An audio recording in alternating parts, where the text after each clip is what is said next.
Assalamualaikum warahmatullahi wabarakatuh. Selamat pagi teman-teman semua. Hari ini kita kembali lagi belajar fisika. Untuk bab ini itu kita belajar bab listrik statis. Di dalam bab listrik statis ini kita akan mempelajari beberapa materi yang akan kita bahas satu persatu. Di antaranya yaitu ada yang pertama ada muatan listrik, yang kedua ada gaya kolom, yang ketiga ada kuat medan listrik, yang keempat kita belajar hukum Gauss, yang kelima kita belajar energi potensial, yang keenam kita belajar potensial listrik, dan yang terakhir nanti kita membahas tentang kapasitor dan penerapan listrik statis dalam kehidupan sehari-hari. Nah, untuk video kali ini kita akan membahas dari muatan listrik, gaya kolom, kuat medan listrik, dan juga hukum Gauss. Sebelum saya sampaikan materi pada video kali ini, silakan teman-teman bisa mempersiapkan alat tulis untuk mencatat poin-poin penting apa yang telah saya sampaikan pada video kali ini. Oke.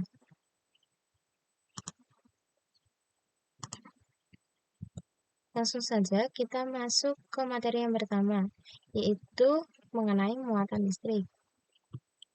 Kita masuk ke pengertian dulu. Nah, apa sih pengertian dari muatan listrik? Muatan listrik itu yaitu muatan dasar suatu benda yang membuatnya mengalami gaya pada benda lain yang berdekatan dan juga memiliki muatan listrik. Nah, muatan listrik ini disimbolkan dengan huruf Q besar, satuannya yaitu kolom atau kuat medan listrik. Muatan listrik sendiri dibagi menjadi dua, ada muatan positif dan juga muatan negatif. Untuk atom yang bermuatan positif ini itu terjadi jika jumlah proton lebih banyak dibanding jumlah elektron. Nah, kalau untuk atom bermuatan negatif ini berarti kebalikannya. Jika jumlah elektron lebih banyak dibanding jumlah protonnya, maka atom akan bermuatan negatif. Jadi misal teman-teman mau menghafalkan atom bermuatan positif itu yang protonnya itu lebih banyak dibandingkan jumlah elektron, itu dihafalkan satu aja. Misal kalian menghafalkan atom yang bermuatan positif, berarti ya nanti kita ingat-ingat aja berarti kalau atom bermuatan negatif itu kebalikannya. Jadi biar tidak terbalik, kalian bisa menghafalkan salah satu aja. Untuk muatan listrik itu didekatkan dengan muatan listrik sejenis, misal positif dengan positif, negatif dengan negatif, maka interaksi yang akan terjadi ini akan saling tolak-menolak. Nah, berbeda kalau muatan listrik ini didekatkan dengan berbeda jenis, positif dengan negatif, maka akan terjadi tarik menarik. Ini selayaknya kita sebagai manusia hidup berpasangan gitu.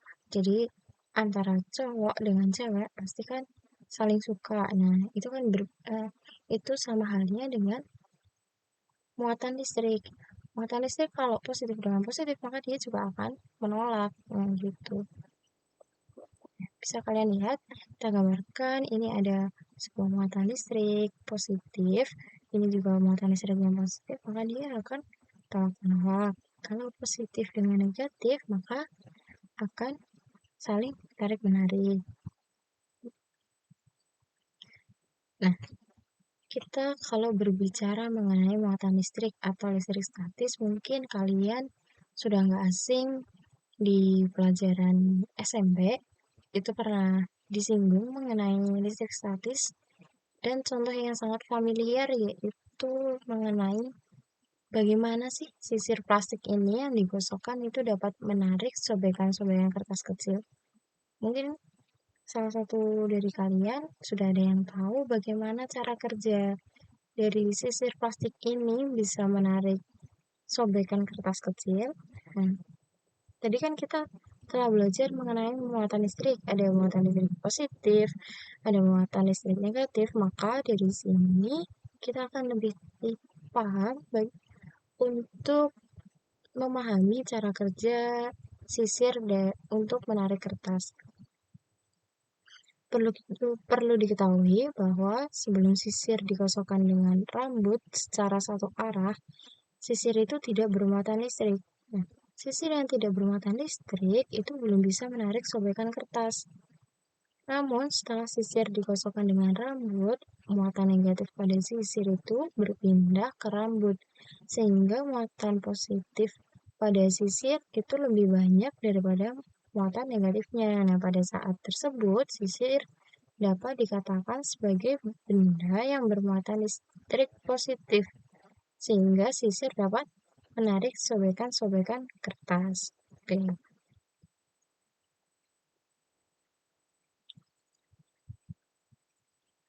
Nah, selanjutnya kita belajar mengenai hukum kolom.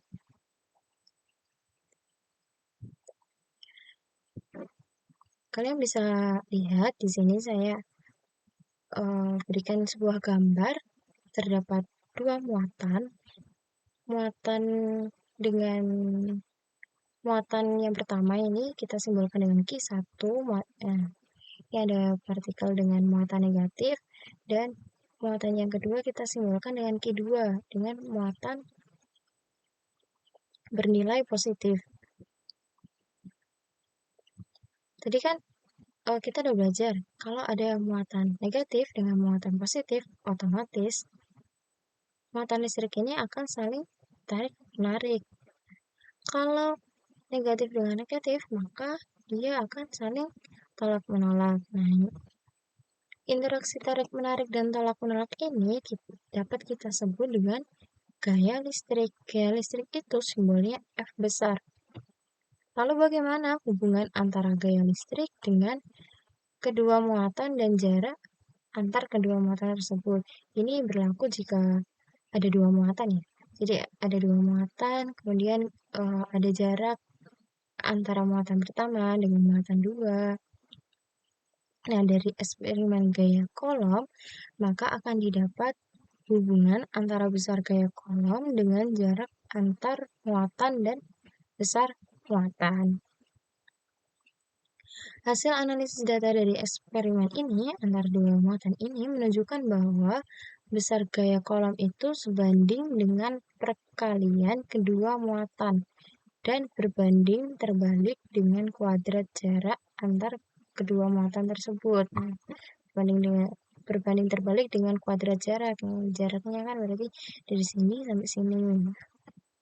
Secara sistematis ini hukum kolom itu dapat kita rumuskan dengan F besar sama dengan K dikalikan Q1 dikali Q2 per R kuadrat, di mana F itu gaya kolom, kemudian K-nya koefisien. Nah, kalau Q1 itu muatan pertama, Q2 muatan kedua, dan juga R jarak antar muatan pertama ke muatan kedua. Konstan K ini itu atau koefisien ini juga bisa kita sebut dengan tetapan dielektrik dalam ruang hampa. Ini mempunyai tetapan. Nah, jadi nanti misal teman-teman mengerjakan soal tentang hukum kolom itu diketahui K-nya tidak diketahui karena K itu sudah tetapan. Kalian harus hafal tetapannya, yaitu sebesar 9 kali 10 pangkat 9 Newton meter kuadrat per kolom kuadrat. Jadi ya, sudah saya katakan bahwa gaya kolom itu dipengaruhi oleh konstanta kolom yang nilainya bergantung dengan permitivitas medium. Kalau kedua matanya itu berada dalam medium udara, maka nilai konstanta kolomnya yaitu sebesar 9 kali 10 pangkat 9. Nah, ini harus kalian ingat, tetapannya sebesar ini. Nah, ini berbeda kalau kita bicara mengenai permitivitas listrik. Ini juga mempunyai tetapan. Permitivitas listrik ini kita simbolkan dengan E0. E0 itu permitivitas listrik tapi dalam ruang hampa. Nilai tetapannya yaitu 8 dikali 85. 8,85 dikali 10 pangkat min 12 kolom kuadrat per Newton meter kuadrat. Besar gaya kolom pada medium yang bukan udara itu dapat kita nyatakan dengan persamaan Fr. Fr itu gaya kolom dalam medium. Rumusnya yaitu K dikalikan Q1, Q2 per epsilon R dikali R kuadrat. Kalau epsilon saja itu yaitu permitivitas listrik dalam medium. Kalau epsilon 0 itu dalam ruang hampa. Kalau epsilon R itu permitivitas dielektrik atau permitivitas relatif.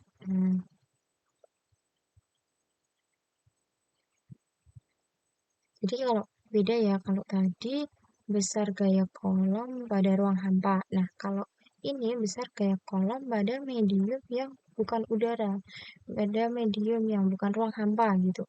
Jadi rumusnya menggunakan ini. Kalau dalam udara itu kita menggunakan rumus yang pertama tadi. Tuh.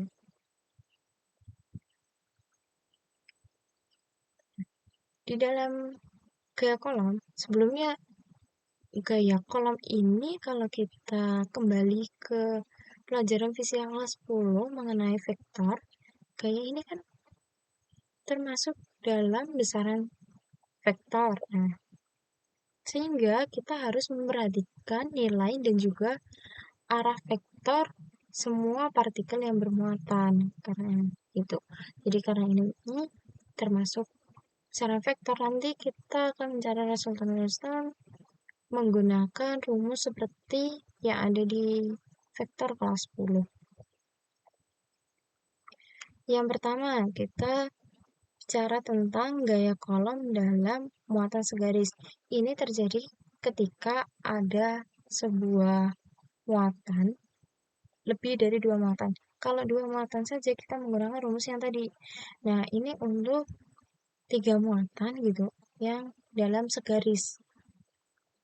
Jangan kalian gunain rumus ini apabila yang diketahui hanya 2 muatan. Tuh, ini kita hitung apabila yang diketahui dalam soal lebih dari 2 muatan. Jika semua partikel bermuatan berada pada satu garis lurus, maka resultan gaya kolomnya dapat dirumuskan sebagai berikut.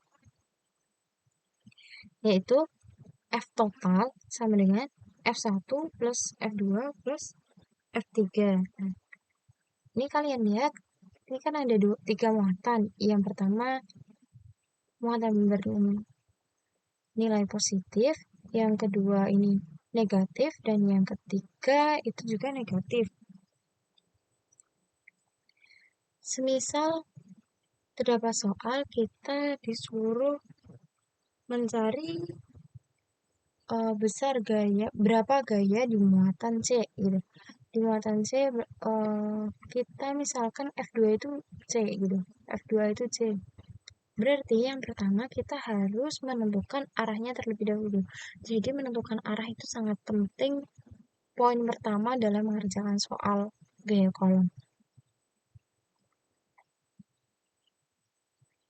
Gaya C ini, nah ini kita lihat dulu. Ini kan negatif, ini positif. Otomatis dia tarik-menarik. Arahnya berarti ke F1. Berarti arahnya ke sana, ke kiri. Kemudian antara F2 dengan F3 ini kan sama sejenis, negatif dengan negatif. Nah, otomatis ini kan dia menolak gitu. Menolak berarti kan arahnya ke sana, ke kiri juga. Sama kayak F2 sama F1. Berarti dua arah ini ke kiri menuju F1. Kalau arahnya itu sama, maka kita jumlahkan. Tadi kan ini besar gaya C. Kita sebut aja FC ini gitu. Besar gaya di titik C. Itu sama dengan F12 ditambah dengan F23 karena dijumlahkan itu dikarenakan arahnya sama. Kalau dia arahnya berlawanan, maka baru kita kurangi, enggak dijumlah. Jadi kunci utama itu kalian tentuin arahnya sama atau beda. Kalau sama itu kita jumlah, kalau beda itu kita kurang. Ini kan berarti F12 dijumlahkan dengan F23 berarti. F-nya itu juga menggunakan rumus Q1 dikali Q2 per R kuadrat. Kita cari dulu satu-satu. Dari F12 kita cari menggunakan rumus tadi, hasilnya berapa. Terus kemudian F23 ini kita cari F-nya menggunakan Q1, Q2 per R kuadrat juga. Nah, nanti kalau misal udah diketahui F1, F2-nya berapa, F2, F3-nya berapa, baru kita jumlahkan. Jadi FC sama dengan hasil dari F1, F2 plus hasil dari F2, F3. Ini kalau searah. Cara menghitung untuk yang beda arah itu juga sama persis beda. Sama bedanya cuma kita kurangin, enggak kita jumlah. Oke. Paham ya? Nah, kemudian kita terdapat gaya kolom yang muatannya itu membentuk sudut. Jika semua partikel bermuatan membentuk sudut siku-siku terhadap salah satu partikel bermuatan, maka resultan gaya kolomnya itu dapat dirumuskan sebagai F total sama dengan F12 kuadrat plus F13 kita kuadratin. Kemudian kita akar. Akar F12 kuadrat plus F13 kuadrat. Misalkan ini kan ada sama-sama ada 3 partikel gitu. Salah satunya itu partikelnya bermuatan, yaitu bermuatan negatif. Cari resultan gaya kolomnya. Ini berarti kan sama persis dengan materi vektor ketika mencari resultan. Itu berarti kita masukin antara F12 yang diketahui berapa, 12 berarti F-nya juga menggunakan rumus Q1 Q2 per R kuadrat. Nah, nanti dicari satu-satu baru dikuadratin dimasukin di akar. Dan juga terus F13-nya juga kita cari dulu hasilnya berapa baru dikuadratin dan masukkan dalam akar. Tuh. Dan yang terakhir, gaya kolom yang jika muatannya itu membentuk sudut bukan siku-siku. Nah, kalau tadi kita belajarnya tentang muatan yang membentuk sudut siku-siku. Nah, kali ini kalau misal ada soal yang ternyata itu tidak membentuk sudut siku-siku.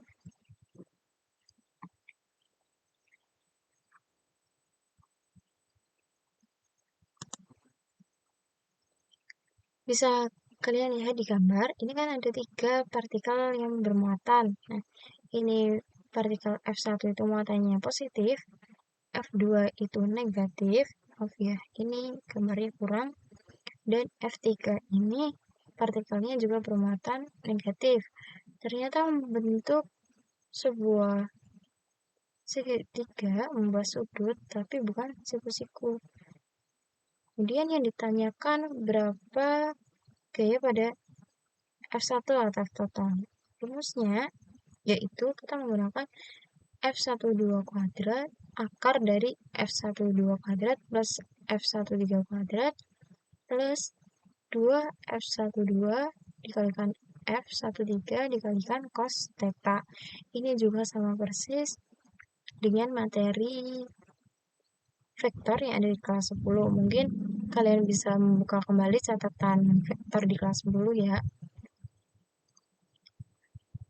Dan sebelum kita masuk ke rumus, ini kita lihat dulu kita tentuin dulu arahnya. Ini kan partikelnya bermuatan positif, ini negatif, otomatis dia tarik menarik ini menuju F2. Nah, untuk F1 sama F3 ini juga ternyata tarik menarik, arahnya berarti ke atas menuju ke F3. Nah, sudutnya itu yang di mana? Sudutnya yang di sini. Ini sudut apit ini antara F2 sama F3 nih. Sudut apitnya ada di sebelah sini. Tinggal nanti yang diketahui di soal itu berapa gitu. Kalian masukin di cos theta-nya gitu. Untuk F12-nya itu juga sama, kita cari dulu menggunakan rumus kaki 1 Q2 per R kuadrat. Nah, baru dimasukin satu-satu, dan yang terakhir yaitu sudutnya. Sudutnya itu kita hitungnya menggunakan cos. Oke.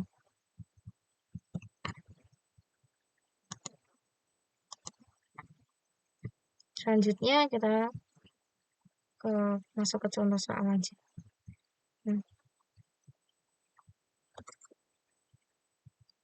Tentukan besar dan arah gaya kolom yang dialami Q2 jika terletak di antara Q1 dan Q3. Nah, terdapat sebuah gambar. Ini kalian lihat gambarnya atas dulu. Yang atas dulu. Nah, ada 3 muatan partikel. Yang pertama ini muatannya positif, yang Q2 muatannya negatif, dan Q3 muatannya positif. Jarak antara Q1 dengan Q2 ini bisa kita sebut dengan R12. R12-nya sebesar 3 cm. Kemudian jarak antara Q2 dengan Q3 ini juga 3 cm. Nilai Q1 yaitu 1 mikrokolom, Q2-nya 2 mikrokolom, dan Q3-nya yaitu 4 mikrokolom. Sebelum kita menjawab, langkah yang pertama yaitu kita tentuin arahnya. Ini poin penting ya, arahnya itu kemana gitu. Yang ditanyakan kan besar dan arah gaya kolom yang dialami Q2. Nah, Q2 ini bermuatan negatif, Q1-nya bermuatan positif, berarti saling tarik menarik. Ini otomatis menuju ke Q1. Antara Q2 dengan Q1 ini kita sebut F21, yaitu besar gaya antara muatan Q2 dengan muatan Q1. Nah, kemudian Q2 dengan Q3 ini kan sama, minus dengan positif, berarti juga kayak tarik menarik, arahnya itu ke Q2. Ini kita tuliskan dengan F23. Baru kita cari satu-satu besar gayanya. Yang pertama kita cari dulu besar gaya yang dialami Q2 karena pengaruh Q1. Rumusnya yaitu menggunakan F2 sama dengan K dikalikan Q1 Q2 per R kuadrat. K-nya tadi kan sebuah tetapan ya. Ini benar-benar kalian harus hafal, yaitu 9 kali 10 pangkat 9. Q1-nya tadi diketahui berapa? 2 mikrokolom. Perlu kalian ketahui 1 mikro itu sama dengan 10 pangkat min 6. Jadi kalau 2 mikrokolom kita tulis aja 2 kali 10 pangkat min 6. Lalu keduanya berapa? Keduanya ini Q2, maaf. Q2 dikalikan Q1-nya berapa? 1 mikrokolom. Jadi 1 dikali 10 pangkat min 6. Kita bagi dengan jarak. Jaraknya ini sesuai yang di soal 3 cm. Bisa kalian ubah dulu ke meter, yaitu 3 kali 10 pangkat min 2 baru dikuadratin, menghasilkan hasil akhir dari F21 ini sebesar 20 Newton. Setelah kita cari Q2 karena pengaruh Q1, kita cari gaya yang dialami Q2 karena pengaruh Q3.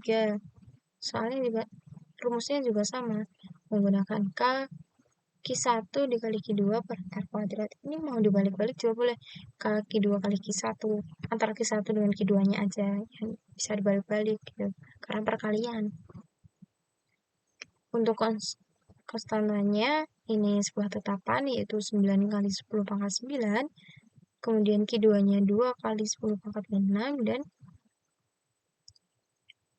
Q3-nya yaitu, nah ini bukan Q1 lagi, karena pengaruh Q3, jadi kalian nyesuaiin aja, karena ini pengaruh Q berapa, yang satunya pengaruh Q berapa, jadi jangan ke Q1 lagi ini.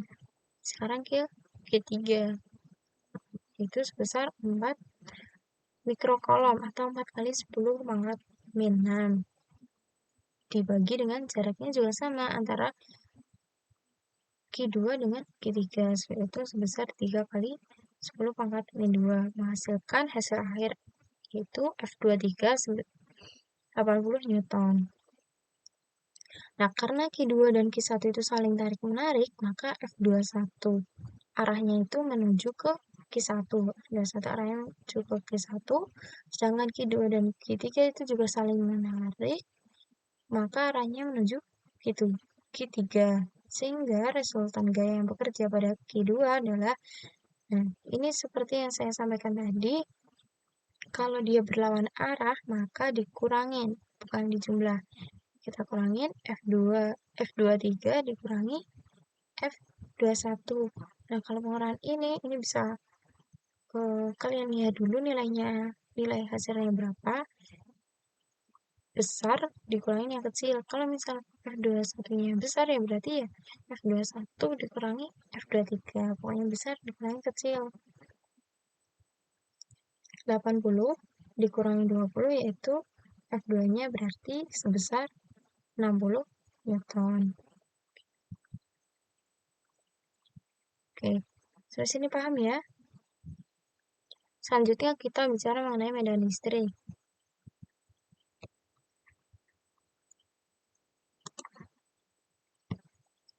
Sekarang pengertian dari medan listrik, yaitu daerah yang di sekitar partikel bermuatan listrik yang masih dipengaruhi gaya kolom. Benda bermuatan yang menghasilkan medan listrik itu dinamakan muatan sumber. Jika muatan lain yang diletakkan dalam pengaruh medan listrik itu disebut dengan muatan uji. Muatan lain yang diletakkan dalam pengaruh medan listrik, muatan sumber, itu muatan uji. Perhatikan ilustrasi ini. Dan ini semisal terdapat partikel bermuatan listrik yang dipengaruhi oleh gaya. Nah, ini ada gaya. Gayanya itu sesuai dengan muatannya, karena ini gaya. Ini muatannya minus, otomatis yang ada di partikel bermuatan positif ini saling tarik-menarik. Nah, di sini juga ada yang dipengaruhi gaya bernilai positif, otomatis positif dengan positif itu mereka akan saling tolak menolak. Tuh.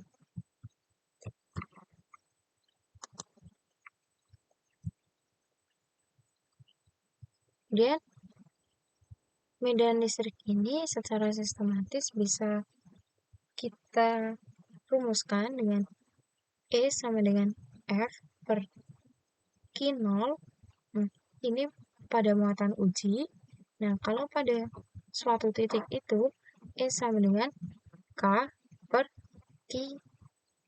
K dikalikan Q per R kuadrat. Ini yang biasa kita gunain biasanya yang ini, yang pada suatu titik yang sama dengan K dikali Q per R kuadrat. Nah, dimana E-nya itu tadi kan kuat medan listrik, kemudian kalau F gaya kolom, K-nya konstanta kolom, Q besarnya muatan listrik, Q0-nya besar muatan uji, dan R-nya itu jarak muatan terhadap titik tertentu.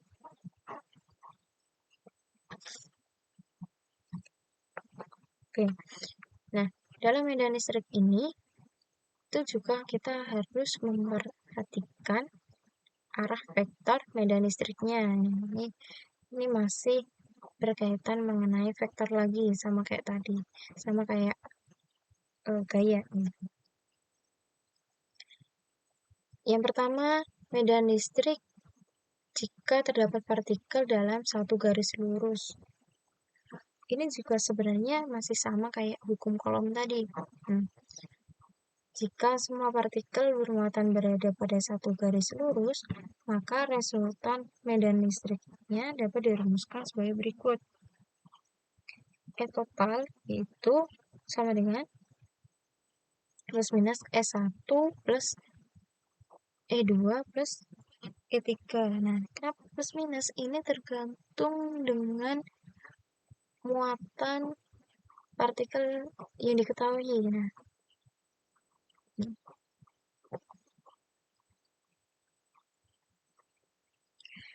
untuk titik partikel dalam titik ini, yang biru ini selalu bernilai positif.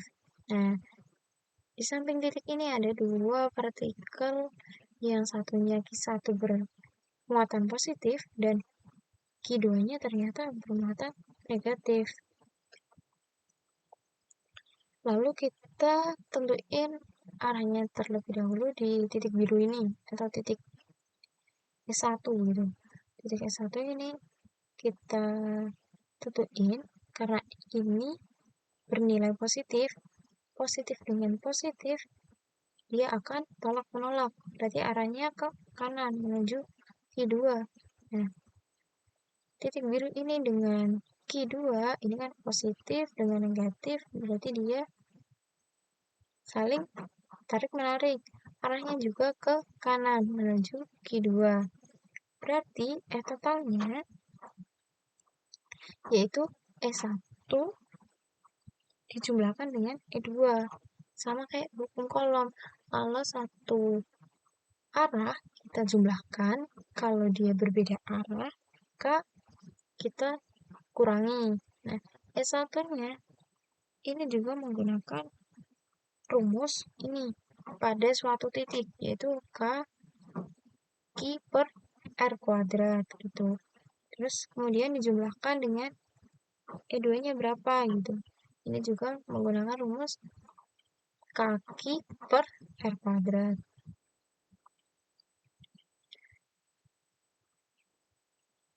Nah, yang kedua yaitu kuat medan listrik jika ada partikel yang membentuk sudut tertentu. Jika semua partikel bermuatan membentuk sudut tertentu, maka resultan medan listriknya dapat dirumuskan sebagai berikut. Ini juga sama kayak di hukum Coulomb. Kita mencari resultannya seperti rumus yang ada di vektor. Kita lihat dulu, ini kan titik biru, ini berarti bernilai positif. Ini kita anggap aja titik C gitu. Titik C, kemudian partikel Q1 ini bermuatan positif dan Q2-nya itu bermuatan negatif.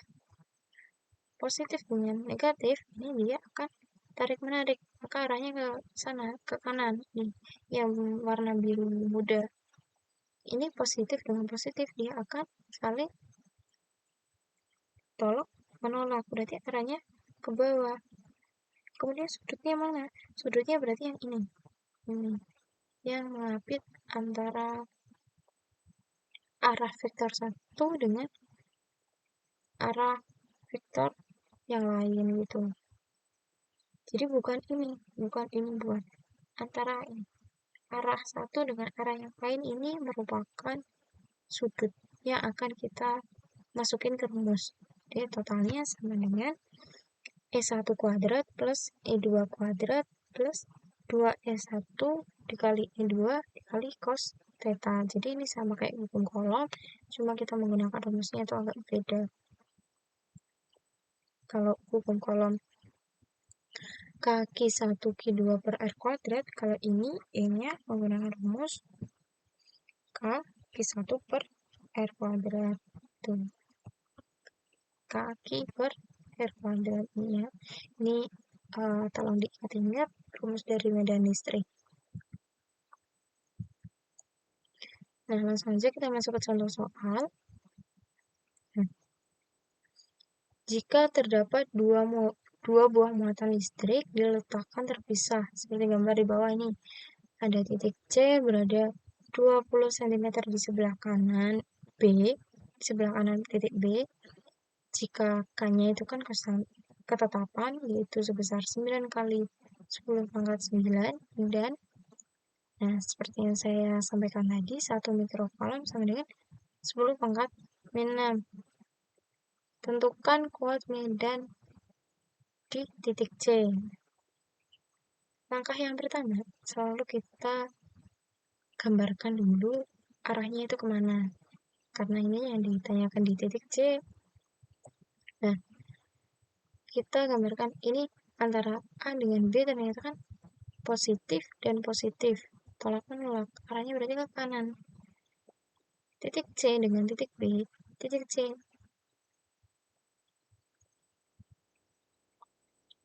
Titik C ini bernilai positif juga. Bernilai positif dengan titik B. Dia berarti arahnya juga tolak menolak, ya benar. Kemudian ini yang diketahui QA sama dengan 300 mikrocoulomb. Jarak antara A dengan B ini 40 cm. Jarak B dengan C ini 20 cm.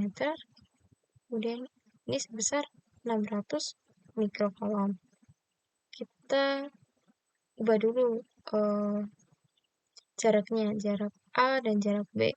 Jarak A tadi kan 60 cm, jadi meter jadinya 0,6 meter.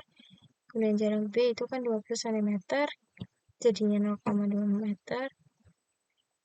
Karena tadi seperti yang saya katakan, kalau searah, maka kita jumlahkan. Maka medan di titik C adalah EC plus EB. Oke. Kita masukin ke rumusnya. K yaitu antara A sama B, QA per R kuadrat. RA kuadrat dan juga KQB per RB kuadrat.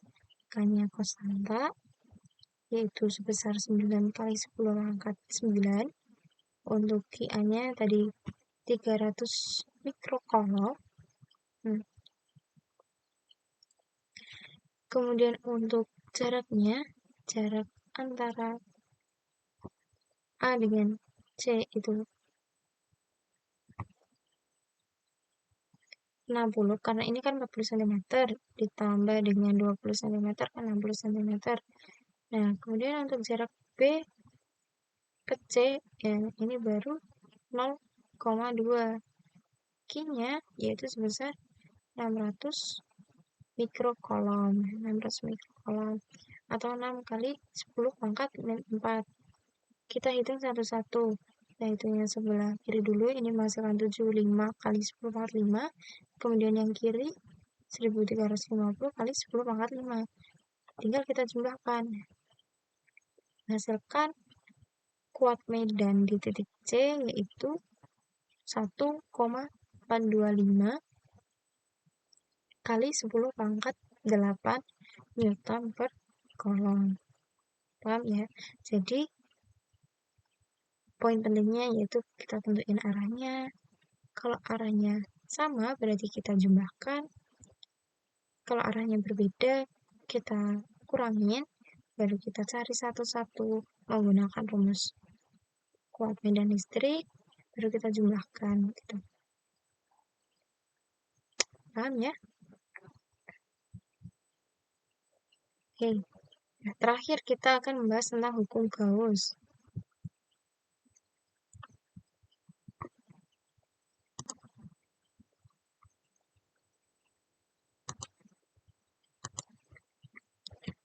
Kita bicara tentang hukum Gauss. Hukum Gauss ini menjelaskan tentang jumlah garis-garis gaya listrik atau flux listrik yang menembus suatu permukaan tertutup, sama dengan jumlah muatan listrik yang dilingkupi oleh permukaan tertutup dibagi dengan permitivitas udara epsilon 0.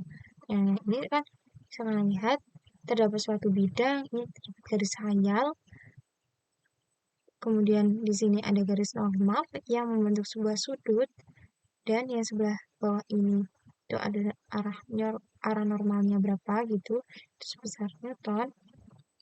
Nah, kemudian secara sistematis hukum Gauss dirumuskan sebagai flux atau V sama dengan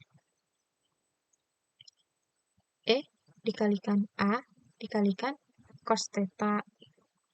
A ini yaitu luas permukaan tertutup, kemudian untuk flux itu satuannya Weber, untuk theta sudut antara E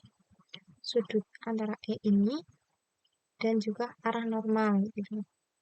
Nah, kalau E-nya itu medan listrik, dan yang terakhir epsilon 0 yaitu permitivitas udara, sama dengan sigma Q per epsilon 0.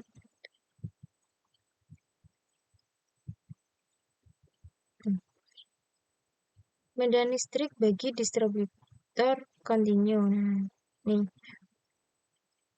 hukum Gauss ini ada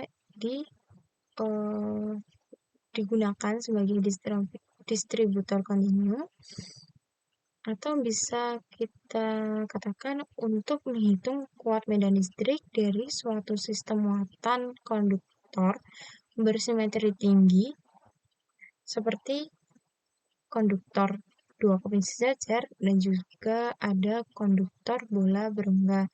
Nah, antara dua keping sejajar dan konduktor bola berongga ini akan kita bahas satu persatu. Yang pertama, kita bahas dulu yang konduktor dengan dua keping sejajar. Bisa kalian lihat ada dua keping. Keping yang pertama ini bermuatan positif dan keping yang kedua ini bermuatan negatif. Konduktor dua keping sejajar dengan rapatan tiap muatan adalah positif dan negatif, arah medan itu selalu dari positif menuju negatif. Tuh. Nah, dari gambar ini dapat kita rumuskan bahwa rapat muatan listrik atau simbolnya ini sigma kecil, yakni muatan persatuan luas. Nah, sigma sama dengan Q per A. Q-nya yaitu muatan listrik dan A-nya itu luas permukaan.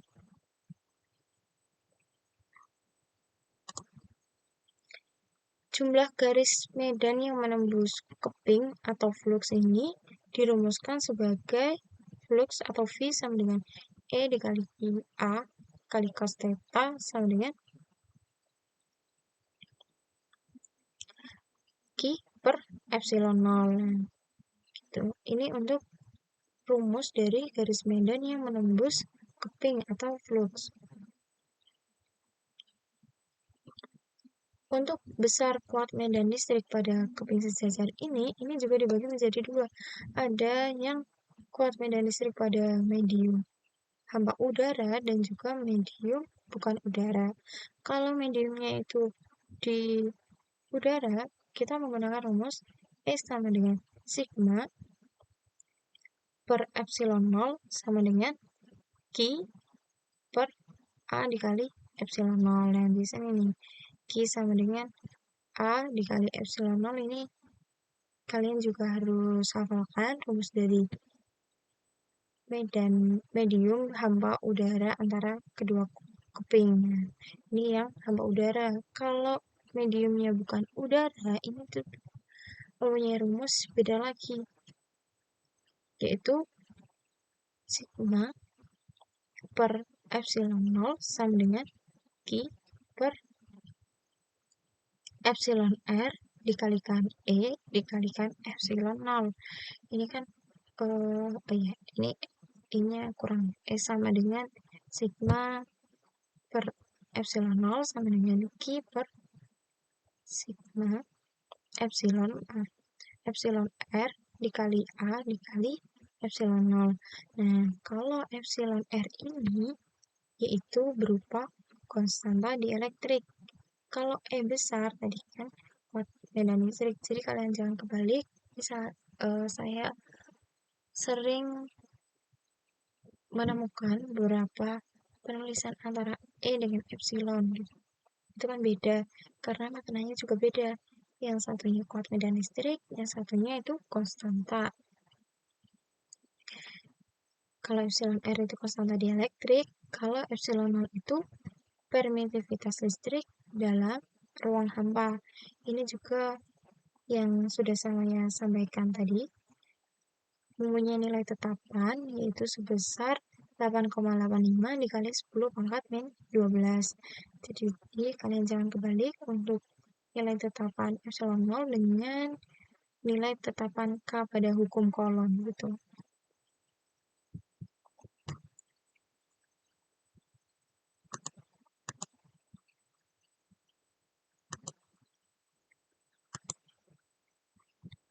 Oke.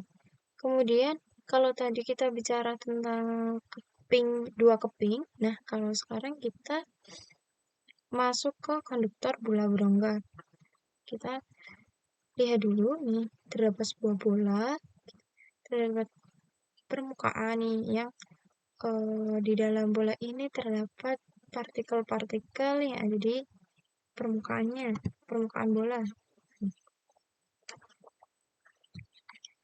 Bila bola berongga itu diberi muatan, maka muatannya itu akan tersebar merata di permukaan bola.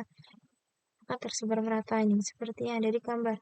Di dalamnya itu kan nilainya partikel bermuatan positif. Nah, positif R, bola itu tidak ada muatan atau Q sama dengan 0. Sehingga kuat medan listrik itu adalah 0. Namanya apabila sebuah bola konduktor itu dengan jari-jari R, dengan jari-jarinya R besar ini diberi muatan listrik, maka seluruh muatannya akan terkumpul pada permukaan bola. Sehingga di dalam bola konduktor ini tidak ada garis gaya listrik. Dan di dalam bola ini besar kuat listriknya 0. Kan seluruh muatannya terkumpul pada permukaan bola. Sehingga itu tidak ada garis gaya listrik lagi, jadinya besar kuat listriknya sama dengan 0 gitu.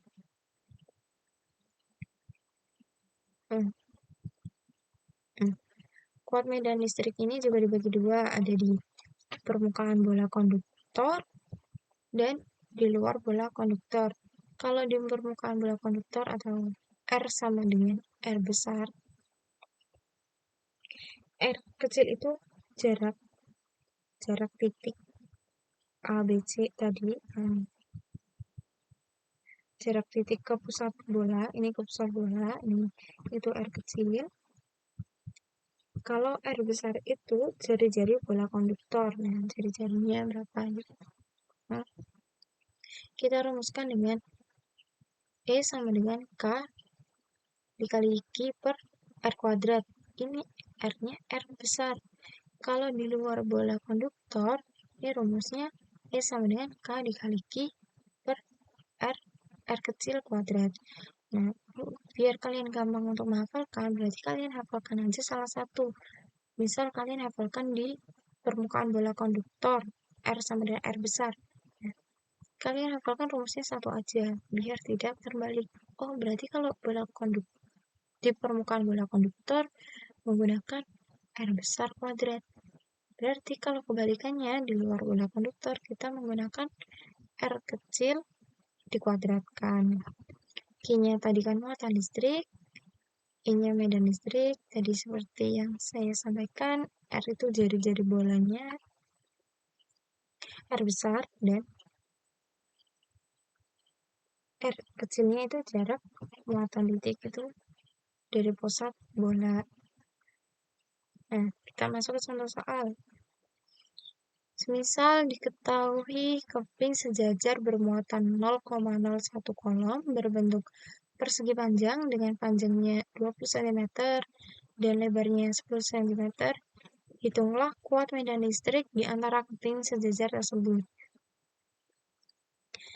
Kita lihat dulu, kepingnya ini kan berbentuk persegi panjang, berarti kita hitung luas permukaannya sesuai dengan bentuk kepingnya. Kepingnya kan bentuknya persegi panjang. Nah, terus dari luas persegi panjang yaitu panjang kali lebar, di mana panjangnya ini kita ubah dulu ke meter, itu 0,2 meter dikali 0,1 meter sama dengan 0,02 meter kuadrat. Nah, setelah kita hitung luas permukaannya, baru kita menggunakan hukum Gauss untuk menentukan kuat medan listrik pada keping sejajar. Seperti yang saya sampaikan tadi, rumusnya yaitu E sama dengan Q per A dikalikan epsilon 0 ini untuk keping sejajar. Beda lagi ya kalau untuk bola konduktor, jadi jangan sampai terbalik.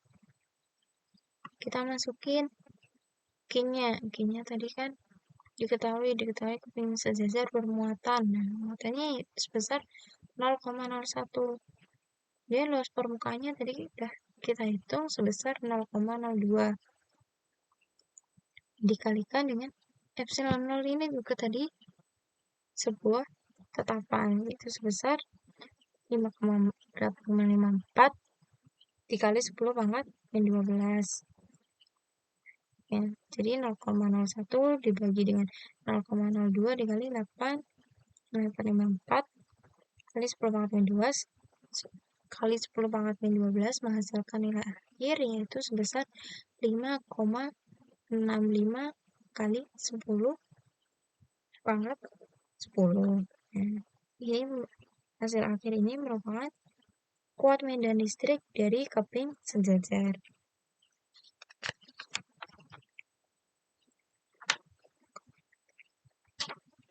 Sampai sini paham ya? Untuk materi selanjutnya yaitu energi potensial listrik. Ini kita akan bahas di video selanjutnya, di pertemuan selanjutnya. Untuk pertemuan kali ini, saya cukupkan sampai di materi hukum Gauss tadi. Semoga dapat bermanfaat, semoga dapat membantu kalian dalam belajar fisika. Kurang lebihnya saya mohon maaf. Assalamualaikum warahmatullahi wabarakatuh.